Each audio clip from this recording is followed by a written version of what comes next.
récemment accueilli la 54e Assemblée générale annuelle du sommet de l'AFRA, l'Association des compagnies aériennes africaines. Durant 3 jours, autorités de l'aviation civile, sociétés aéroportuaires et prestataires de services se sont réunis pour discuter des priorités et des plans pour le développement du secteur de l'aviation, mais également des initiatives de l'AFRA pour aborder la durabilité du transport aérien en Afrique. La réunion de cette année est très importante parce que nous sortons d'une crise très importante qui est celle de la Covid-19 en 2020 et qui a fortement impacté les économies africaines et beaucoup le transport aérien. Et nous sommes en phase, je dirais, de rétablissement de l'activité du transport aérien depuis 2021.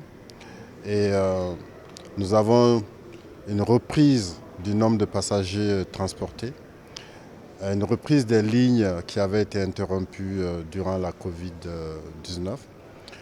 Cependant, pour 2022, cette reprise de la croissance est un peu freinée par la crise russo-ukrainienne qui a beaucoup affecté les économies au niveau mondial et aussi en Afrique.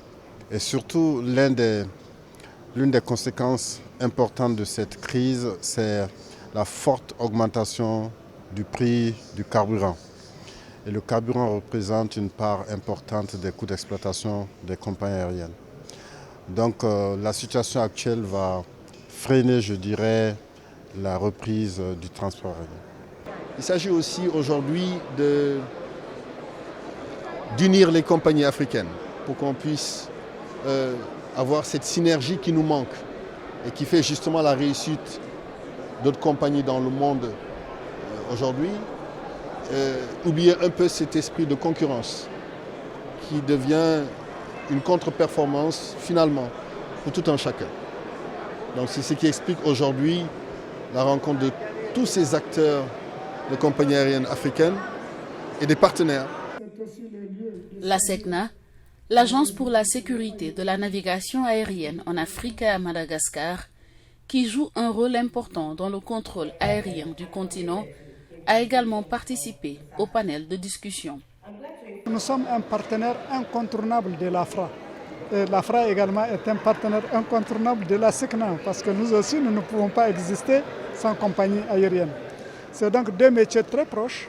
Nous, nous sommes chargés d'assurer la sécurité de la navigation aérienne, c'est-à-dire tracer les routes du ciel, faire en sorte que chaque avion dans l'espace africain et dans l'espace SECNA en particulier ait sa route, qu'il la connaisse, qu'elle soit bien maîtrisée et qu'il soit capable à tout instant de communiquer avec sa base et avec les agents en charge de sa sécurité. Nous partageons également beaucoup de choses avec l'AFRA parce que notre rôle aussi c'est de faire en sorte que l'Afrique soit couverte dans ses besoins de transport aérien. Il faudrait donc d'une part que les compagnies aériennes africaines soient solides, soient résilientes, soient capables de faire une connectivité meilleure entre les capitales africaines. Mais nous aussi, de notre côté, il faudrait que nous mettions les moyens techniques nécessaires à la sécurité des avions dans tous les espaces dans lesquels nous sommes responsables. Pour se rendre d'un pays à l'autre sur le continent africain, un voyageur peut parcourir des milliers de kilomètres, parfois en passant par le Moyen-Orient ou même l'Europe. Au-delà du long parcours subi par les voyageurs, la problématique de la cherté du transport aérien en Afrique fait que le continent ne compte que pour moins de 3% du marché mondial du transport aérien, avec environ 54 millions de passagers par an. The air transport industry in Africa is not well developed. L'industrie du transport aérien n'est pas si développée en Afrique et les raisons sont toutes simples, elles sont diverses et variées. Mais nous allons juste retenir quelques-unes. Tout d'abord, les gouvernements africains doivent favoriser un environnement adéquat pour les compagnies aériennes africaines. Ensuite, Les compagnies aériennes elles-mêmes doivent développer des compétences et des stratégies afin de booster le secteur. Il y a aussi le problème dans le domaine des finances et des techniques. Ce sont ce genre de difficultés qui sont des obstacles pour le développement de l'aviation civile en Afrique.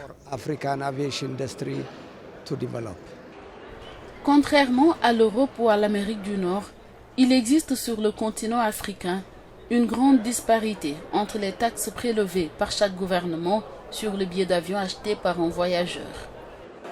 Les taxes imposées aux compagnies aériennes sont exorbitantes. Cela constitue un goulot d'étranglement exacerbé par une rude concurrence dans le secteur.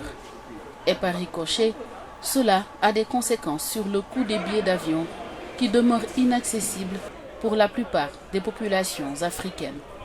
Les coûts d'exploitation en Afrique sont élevés parce que l'environnement impose un certain nombre de taxes et de charges élevées aux compagnies aériennes si on compare à ce qui se passe dans d'autres régions.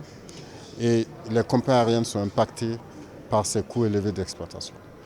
Lorsque les coûts d'exploitation sont élevés, ça veut dire évidemment que le prix des billets d'avion, en conséquence, est élevé. Or, nous sommes dans une région où le pouvoir d'achat par habitant est faible.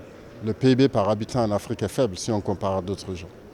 Donc, cela augmente en fait la problématique d'accession des populations africaines au transport aérien. Donc, nous devons collectivement trouver des solutions à ces problèmes. C'est la raison pour laquelle nous avons organisé au mois de juin l'industrie, un laboratoire où certains experts se sont mis ensemble pour proposer des idées afin de créer cet environnement qui favorise le développement du transport aérien. En Afrique, le problème qui se pose, c'est que les billets coûtent beaucoup plus cher que les billets qui sont proposés dans les autres pays pour les mêmes destinations. Parce qu'il y a des taxes qui sont extrêmement élevées, par exemple des taxes d'aéroport, des taxes qui sont utilisées par les États pour financer des infrastructures. Et ce sont ces taxes-là qui alourdissent les coûts du billet en Afrique. Ce qui fait qu'aujourd'hui, moins on est riche, plus on paye le transport en fait. Ça, c'est des incongruités que nous constatons au niveau des différents pays africains. Cette prolifération donc, de taxes qui vraiment augmentent les prix du transport. Maintenant, il est vrai que actuellement, un billet d'avion n'a pas de prix fixe. Il varie en fonction de la période d'achat. Si vous achetez très tôt un billet, vous avez des billets extrêmement intéressants à des coûts. Mais si vous entendez la veille ou quelques jours avant le départ, le billet coûte plus cher. Il y a aussi des périodes de l'année où les billets sont plus bas, les tarifs sont plus bas que d'autres périodes. Ce qui fait que le prix d'un billet d'avion n'est pas fixe généralement. Il dépend donc des conditions d'achat et au niveau du délai par rapport au départ, etc. Et ça aussi, c'est extrêmement important. Il faut que nos pays africains aussi fassent des efforts pour limiter les taxes qui grèvent les billets d'avion, vraiment dans le sens de favoriser le déplacement des populations. À toutes ces difficultés, se sont greffées les séquelles du coronavirus, une période durant laquelle les avions sont restés cloués au sol. Après l'épisode de la pandémie de la Covid-19, de nombreuses compagnies aériennes se retrouvent ainsi plongées dans des difficultés. C'est le cas de la compagnie Kenya Airways, qui fut une référence dans le secteur du transport aérien panafricain et récemment secouée par une grève des pilotes. Ces derniers réclament le rétablissement des cotisations à un fonds de prévoyance et demandent également le versement des salaires impayés durant la pandémie. Nous avons travaillé sans relâche toute la nuit dernière et nous avons partagé nos revendications révisées avec la direction de Kenya Airways. À ce jour, nous n'avons toujours pas reçu de réponse de leur part. Cela démontre une fois de plus que c'est l'échec de la direction de Kenya Airways qui nous a amenés à ce point. Nous respectons le point de vue et les préoccupations des pilotes. Nous pensons qu'ils ont fait fausse route et que la compagnie et le gouvernement du Kenya sont prêts à se pencher sur les problèmes qu'ils soulèvent. Ethiopian Airlines, qui est la première compagnie aérienne du continent africain, a perdu plus d'$1 milliard de recettes en raison de la pandémie de la Covid-19, mais a su se maintenir à flot en développant son activité de fret. Elle s'est adaptée pour répondre à une demande en forte hausse sur le fret aérien, lui permettant d'amortir le choc de la pandémie qui a vu le trafic passager chuter de 90% dans le monde. La pandémie a frappé les compagnies aériennes africaines à différents stades. Certaines compagnies africaines se portaient très bien lorsque la pandémie est arrivée. D'autres ne se portaient pas bien avant même la pandémie. Vous pouvez donc imaginer les conséquences. Certains d'entre nous vont survivre. Pour d'autres, ce ne sera pas forcément le cas. Certains auront besoin d'aide étatique si elles sont disponibles. D'autres devront peut-être se restructurer.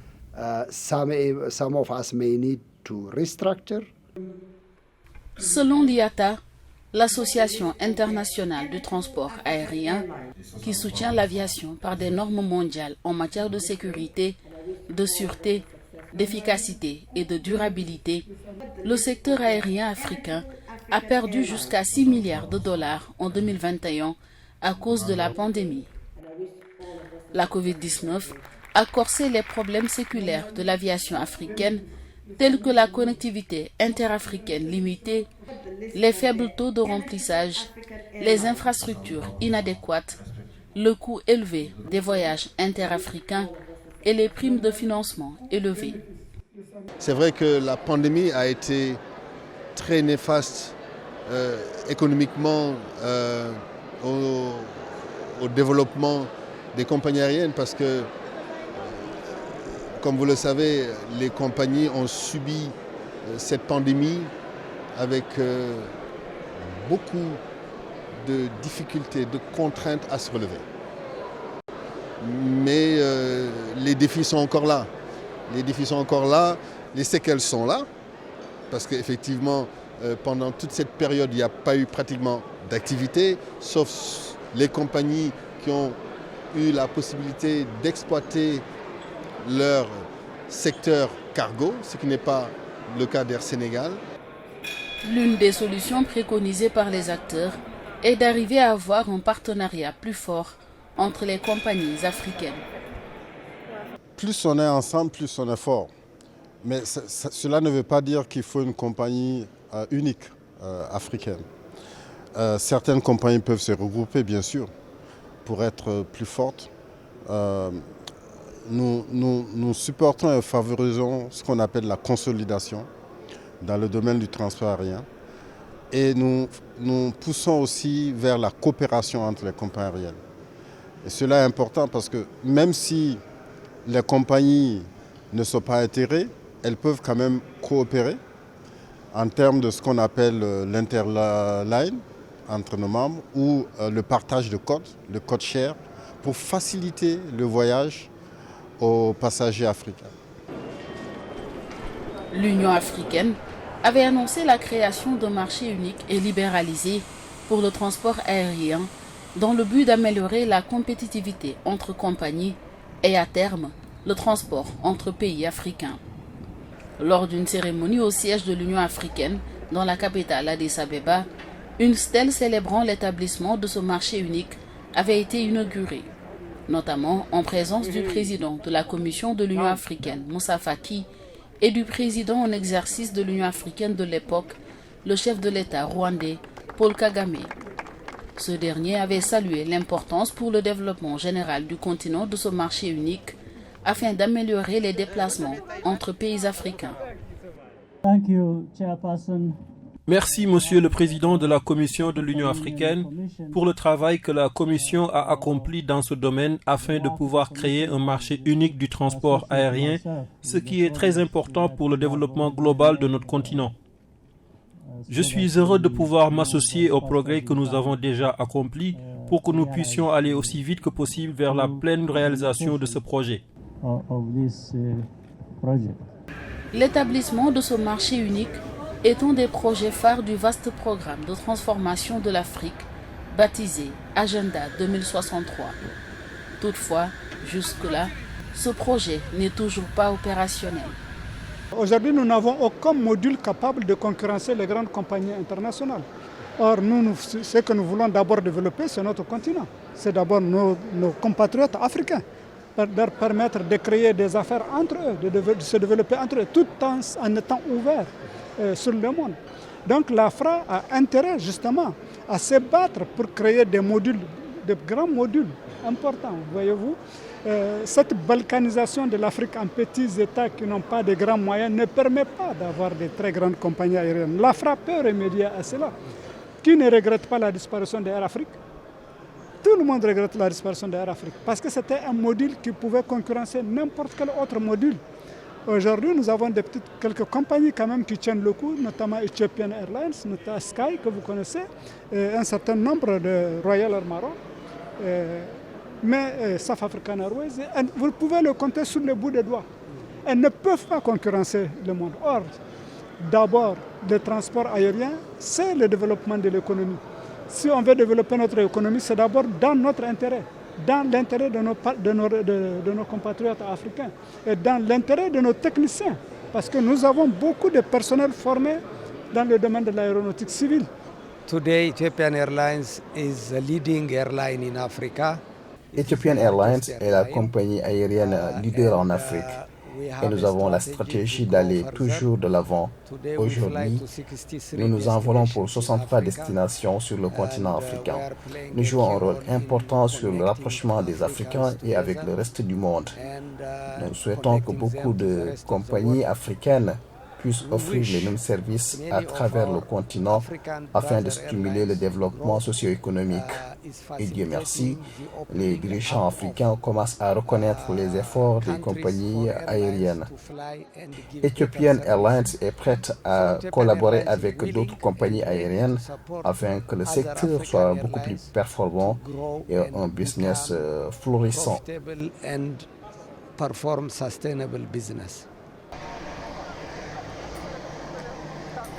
En 1999, 40 pays africains avaient signé un accord promettant de promouvoir des marchés concurrentiels et d'éliminer les obstacles réglementaires.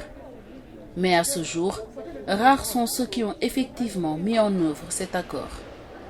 Toutefois, les experts et analystes du secteur n'ont eu de cesse de montrer que ces causes sont à la base de la situation financière délicate de nombreuses compagnies africaines. Malgré tous ces obstacles, selon les projections de l'AFRA, les compagnies aériennes du continent devraient transporter 67 millions de personnes à l'issue de l'année 2022. Il s'agit là d'une hausse de près de 56% par rapport à l'année 2021, qui avait enregistré 43 millions de passagers.